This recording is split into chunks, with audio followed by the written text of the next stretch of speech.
الصلاة والسلام على رسول الله وبعد.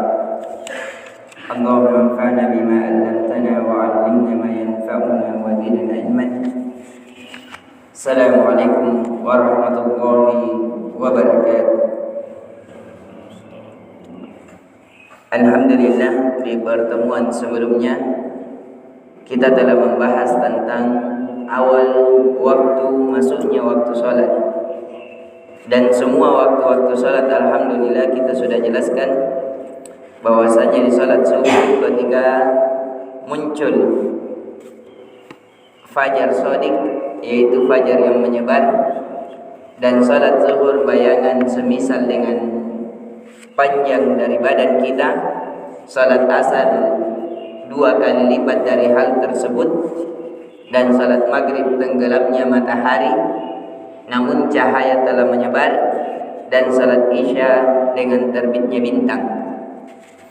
Di pertemuan kali ini kita akan membahas tentang akhir. Jadi kemarin awalnya, awal masuk. Sekarang akhir waktu salat kapan?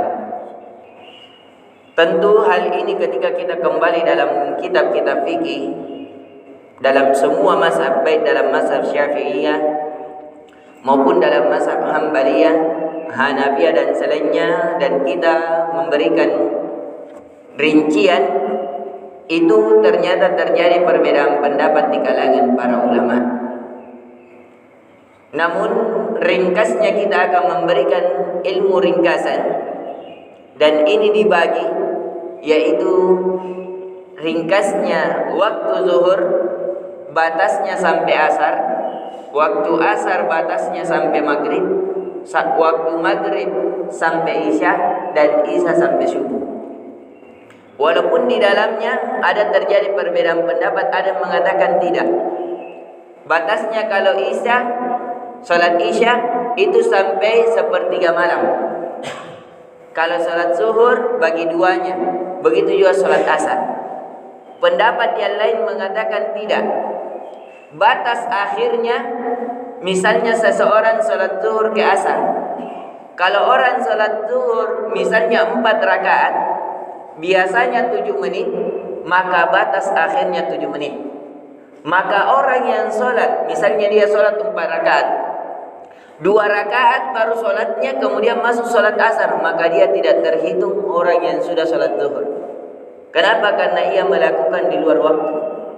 Ada yang mengatakan demikian. Ada juga yang mengatakan selama ia mendapatkan 1 rakaat salat, misalnya baru 2 rakaat, kemudian azan salat asar, maka ia tetap mendapatkan salat zuhur itu sendiri. Jadi ini sekedar memberikan wawasan kepada kita dari mana akhir waktu salat.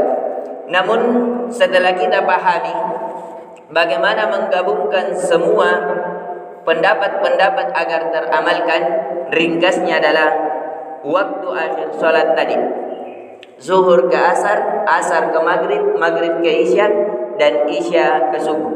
Itu ringkasnya. Namun ini sekali lagi, kenapa ada hikmah pemberian waktu? Karena di dalamnya ada namanya waktu darurah.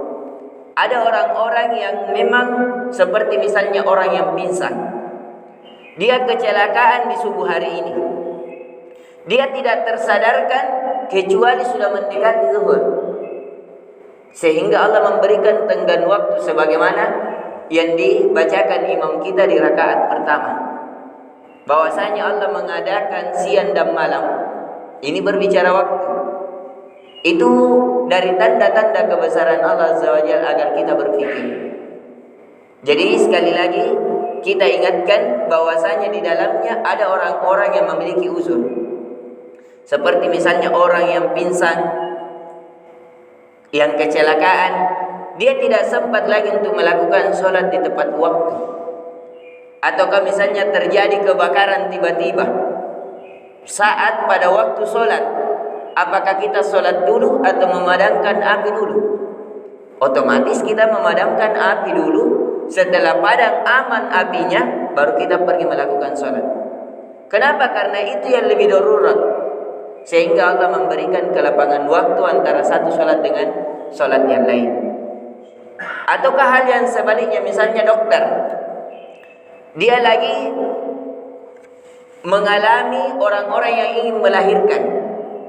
Tidak mungkin pada saat proses melahirkan, pada saat pembukaan misalnya, karena pembukaannya sampai pembukaan di beberapa pembukaan 10 atau 11, pada saat misalnya pembukaan 7 atau 9 orang melahirkan, kemudian dia tinggalkan, sudah masuk waktu sholat, saya pergi saja. Ini orang yang mau melahirkan, dia tidak peduli lagi. Itu tidak. Makanya para dokter ataukah orang-orang yang membedah atau penyakit jantung dan selainnya, dia bersihkan misalnya di dalamnya. Apakah dia pada masuk waktu sholat dia langsung tinggalkan pasiennya dan pergi melakukan sholat? Tidak. Jadi ini orang-orang yang memiliki uzur untuk bisa mengakhirkan sholat. Tapi asal sholat, sekali lagi, tidak ada perbedaan pendapat di kalangan para ulama, itu paling afdalnya dilakukan di awal waktu. Paling afdalnya, karena pernah Nabi sallallahu alaihi wasallam ditanya oleh sahabatnya, "Ya Rasulullah, amalan apakah yang Allah sangat cintai?" Kata Nabi sallallahu alaihi wasallam, "As-salawatu ala waqtiha." Yaitu engkau melakukan sholat tepat pada waktunya. Jadi, namun sekali lagi, ini diantara rahmat Allah memberikan kelapangan, karena adanya orang-orang yang memiliki uzur untuk tidak melakukan di awal waktu. Jadi dibolehkan. Dan dibolehkan pula untuk menggabungkan dua waktu khusus untuk orang yang mengadakan musafir. Misalnya waktu asar, dia tarik ke zuhur, boleh. Dia lakukan salat zuhur dan asar pada waktu zuhur. Ataukah dia menarik salat zuhur ke asar, namanya jamak takhir. Waktu asar nanti dia akhirkan waktu zuhur, itu dia lakukan masuk waktu asar. Ini menjadi dalil juga di kalangan para ulama bahwasanya waktu zuhur batasnya sampai asar, sebagaimana para musafir melakukan salat zuhur pada waktu asar. Ini dibolehkan juga. Dan orang yang musafir salatnya cuma dua rakaat. Salat zuhurnya dia lakukan 2 di waktu asar, kemudian salat asarnya 2 juga untuk salat asar. Boleh juga di salat zuhurnya, salat asarnya yang dia tarik untuk melakukan 2 rakaat salat zuhur dan 2 rakaat salat asar. Semoga pembahasan ini kita memberikan faedah bahwasanya di antara rahmat Allah SWT kepada kita, memberikan tenggat waktu dalam beribadah, yang menjadikan kita agar mengingatkan kita bahwasanya Allah selalu menanti diri kita untuk kita berada di atas ketaatan kepadanya.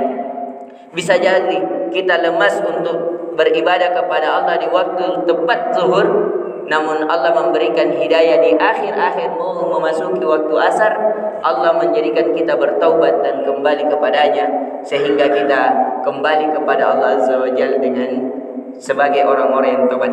Semoga bermanfaat, lebih dan kurangnya mohon dimaafkan.